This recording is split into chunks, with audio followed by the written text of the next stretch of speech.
Welcome back to Ball Talk with me, Noah. I'm joined, as always, by footballers Lewis and Ken.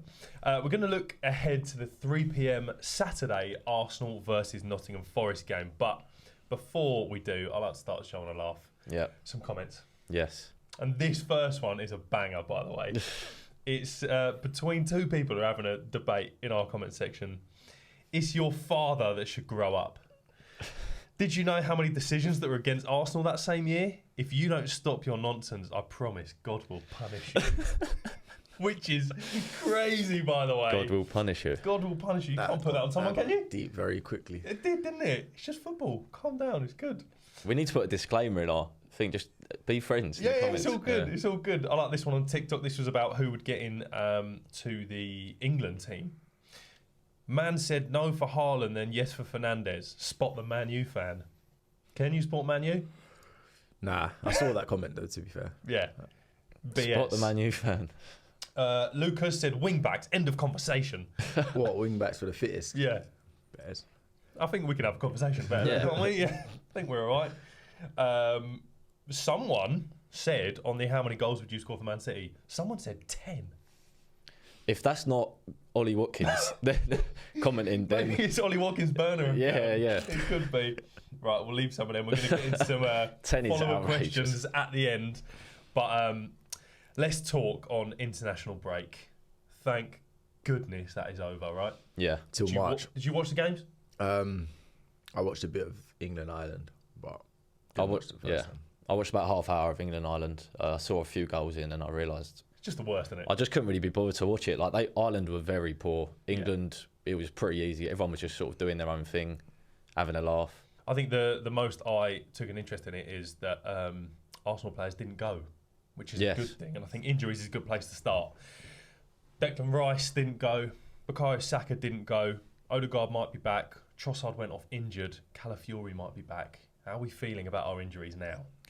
I mean, Odegaard, we see glimpses of him. I'm happy that he didn't go. So, yeah, that's only positive for Arsenal. I'm actually very happy about Calafiori if he is back. What's the latest on that? They're saying he should be fit. Yeah, because he's a big miss. Yeah, he's a big miss. I've been really impressed with him when he's been playing for Arsenal recently. And Ben White's not back to his best yet. Ben White, so it's up for debate who starts with Ben White, Timber, and Calafiori. Is he not out, Ben White, now? I've been hearing he's had surgery or something. Yes, he has had surgery on an ongoing injury that will probably put him out for about 8 weeks. There you go, because you could tell he weren't right. Yeah. What was that on? I didn't hear exactly what it was, but the good thing about Calafiori being back, Timber goes one side, Calafiori goes the other, and then your back four is... Hopefully, if they can stay fit, that's the back four. Yeah. Yeah, and then Rice broken toe. Yeah. How impactful could that be? He'd probably get through again the same way he did at Chelsea. So he's been broke for a while. I think that's what he's been struggling with.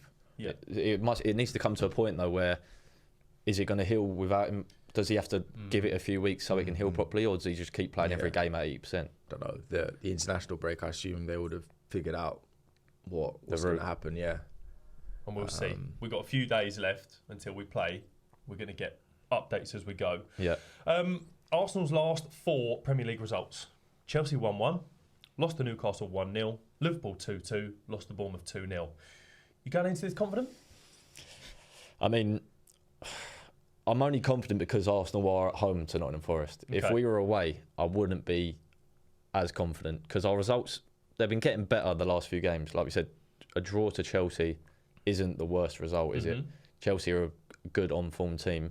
I don't think that's points dropped. Draw to Liverpool's not a bad result. No. Yeah, I just think we're still not where I'd like us to be at this point. Ken, confident? I mean, I think we have to win, and I expect them to win at home.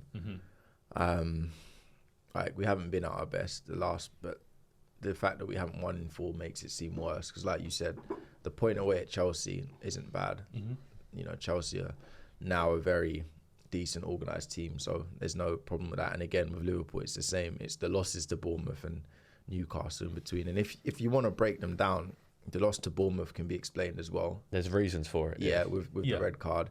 And then Newcastle is the one poor game out of the 4 where you say we were just not on it that day. Odegaard's back now. So, I mean, even if we're at 80-90% Saturday, if we want to even have any chance of closing that gap, we've got to, put in a professional performance and get a win. So, how much of a boost is Odegaard being back? We saw him against Chelsea, and I think personally, I know we didn't get the win, but it was night and day difference to the few weeks before. What do you think? Is it huge? Yeah, because I mean, he still was at 80%, if that, on against Chelsea. He was pressing probably better in the first half, but he weren't his usual high pressing off self. The ball, he wasn't the same. Yeah, and he still gave us so much more just on the ball. You had in his off the ball stuff, which we should probably see more and more as the weeks go by. It literally is night and day, as you said.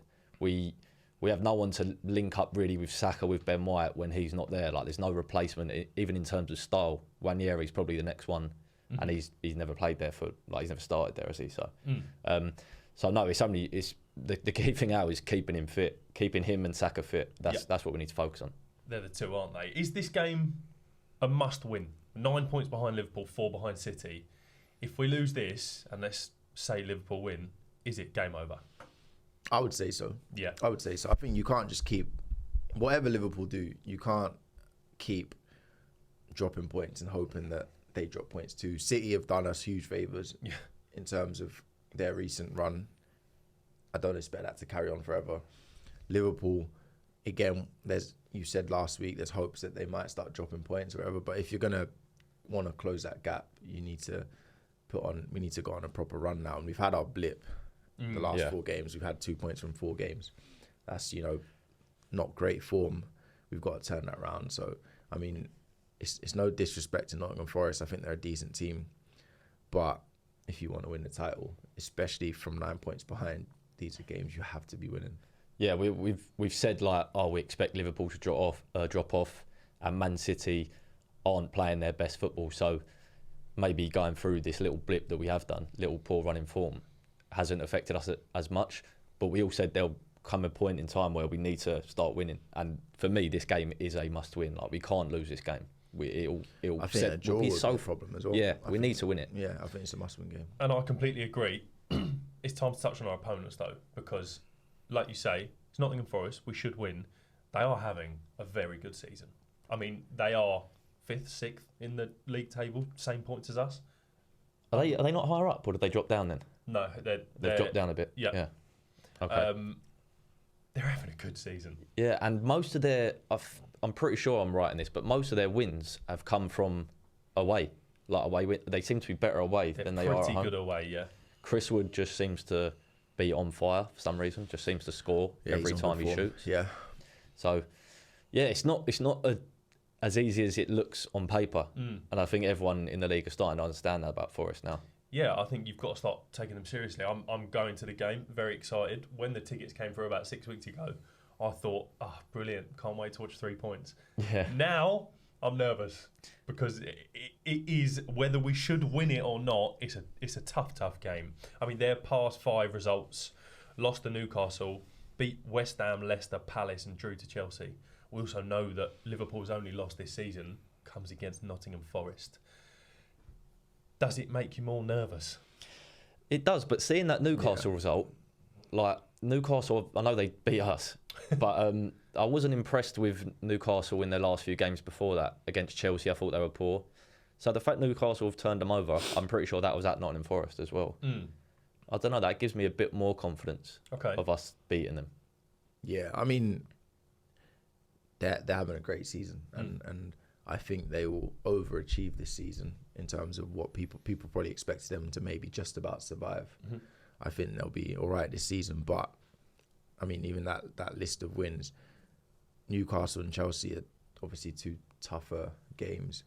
The other 3, they're obviously good wins for Nottingham Forest, but you're not looking at them and thinking they've beaten anyone significant. So, we've just had a bad blip, I think, and I think this is a good opportunity to prove that we're still the team that we think we are, and we've been unlucky as well. That's what I mean. I think with the injuries, we have played most of the tough teams. We've played everyone basically, haven't we? We've played all the title challenges. We've played Chelsea.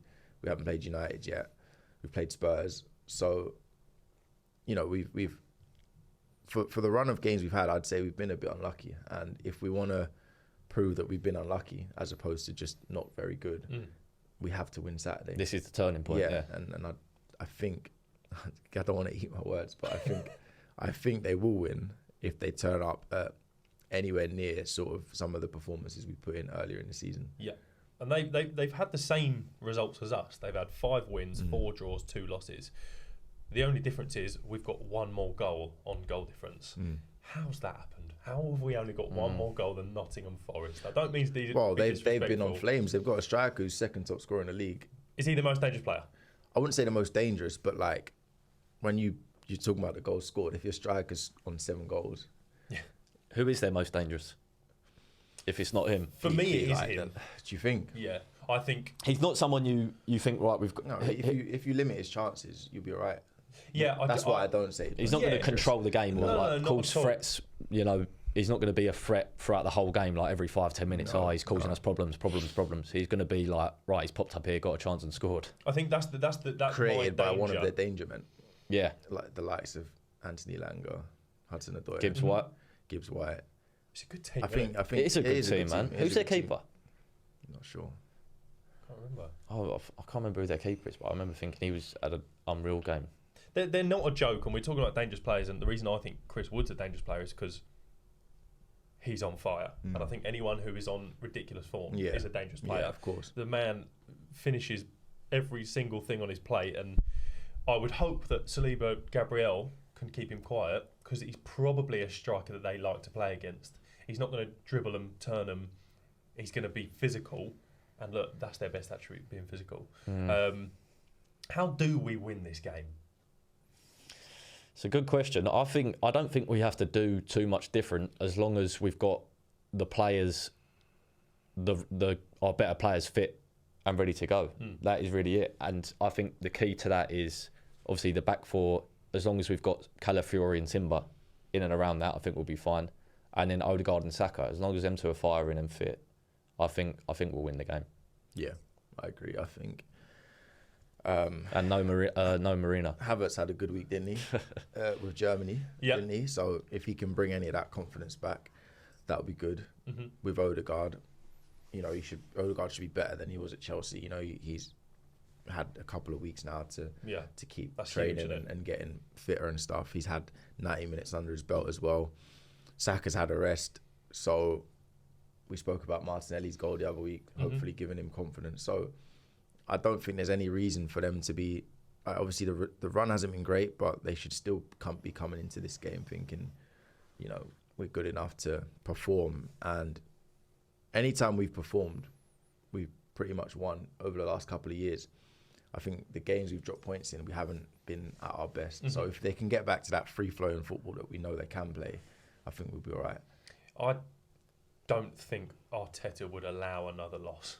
I know that sounds ridiculous. He's not going, you can lose this one. I don't know. His head seems a bit like he don't seem as composed as he was at the start of the season.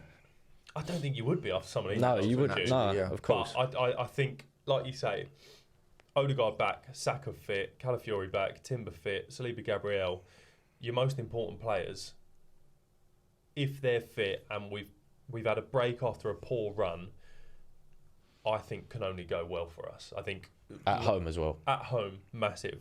And look, who knows what will happen? Liverpool travel to Southampton. City have got Tottenham. They're not easy games. I think we can't really worry about them. I think, like you said last week, Liverpool drop points at some point in the season.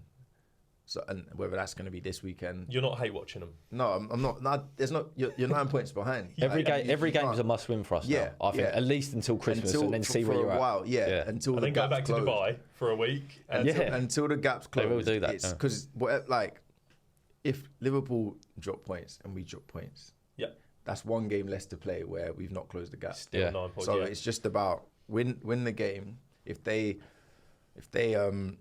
lose on Saturday or Sunday, great. If they win, okay, that's one for our form and for our confidence. Yeah. On to next week, we've got to start going on a run, and I don't think we can't hate watching November. Like it's so long, and they're gonna drop points. Like they will. Mate, I hate we're there to capitalise on it. I hate the mentality of where oh, they're not playing well, so it's all right if we play don't play well. Or if they lose this game, we can afford to, you know, draw this game or something like that. Yeah. Winners. Have you heard the saying? Winners focus on winning, and losers focus on winners. We shouldn't be focused on the teams around us. We know we need to pretty much win every game, or as many as possible. Just focus on winning the games. Don't focus on who's playing well, who's not. And we can't do that with this deficit. We now can't, I think if you're 4 points clear, you might be able to go, oh, thank God they drew and we drew. Yeah. At the end of the season as well. That's what I was going to say. At this time of year, no matter where you are, I don't think you can. Like if this was like March, then obviously we'd have to win and hope Liverpool drop points. Because there's not many games left. But at this point, just win. Liverpool drop points. So it's whether we win enough games in that time to capitalise. Because if we keep dropping points, then we won't capitalise. So true. Before we jump onto a couple of quick follow-up questions, let's finish the Arsenal section with predictions. Yeah. Score, goal scorers. I'm going to go 3-1 Arsenal. Wow. Chris Wood is going to get their goal. Yeah. And we're going to have a Saka brace with Martinelli again. Nice. Take that, Ken. I'm going to go... Arteta yellow card. Banker.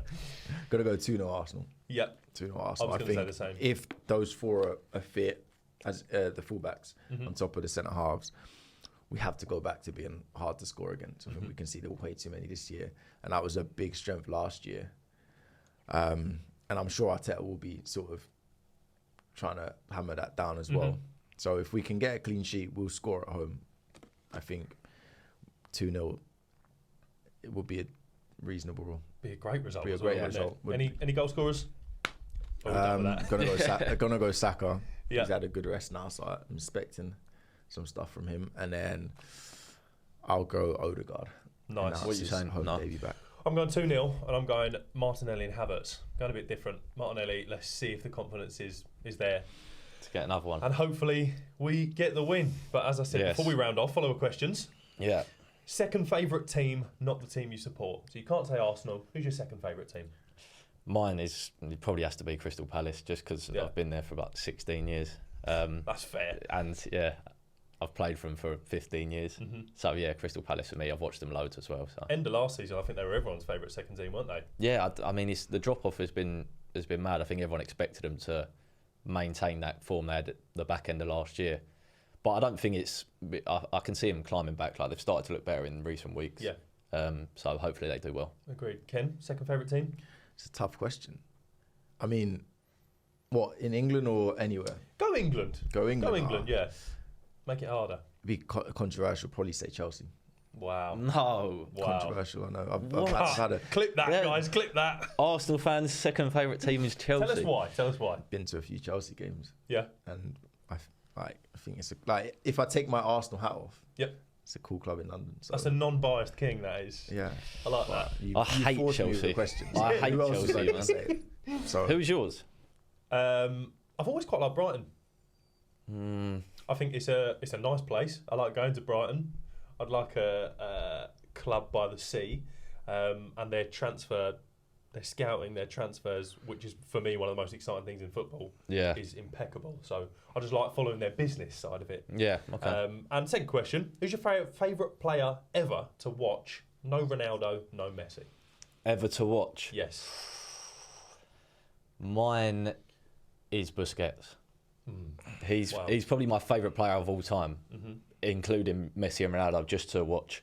Yeah. Just because, maybe not Messi, just because of how, he's just, no one in the world can do what he does. He's so underrated in what he did. So underrated. And he just makes everything look so easy, what he does. Yeah. And that's probably why people overlook him, because he's doing it at the middle of the pitch or the front third of the pitch. And it's just beautiful to watch, man. I like that. Ken? Probably be someone that I didn't watch that much live, but I have watched since. Got to say, either Thierry Henry or R9. Oh, yeah, wow. I think if you, as a striker watching them, it's just the most entertaining. Yeah. They're all-round players and goal scorers as well. So I think that'd be a common answer, to be fair. Yeah. Them two. Yeah, I think Thierry Henry for an Arsenal fan is an easy one. What about you? You might be surprised in my one. Mine was Yaya Toure. Oh no, that's a good shout. That's a good shout. Obviously, Henri, Xavi, Iniesta, of course. But to be a bit different, I loved Yaya Toure. Just to watch. Absolute steam train of a midfielder. So underrated. He's another one that was just effortless though as well. Bullying. There was some of the goals he scored. Midfield. Yeah, against the goals Arsenal. he scored. Wow. No, the maddest one was the one against Arsenal where it sort of like come across his body with his left foot and he's just side-footed it top left. Yeah, that's that's mad. Yeah. The free kicks. Loved that. That was who I tried to model my midfield play off. Just how did that go? Bully. Yeah, mate, Sunday League. I was the Yaya Toure Sunday League. Thank you very much for your questions. Please do send more in. We're very happy to answer them every week. We can make that a normal section, can't we? And come on, Arsenal. Please, please win.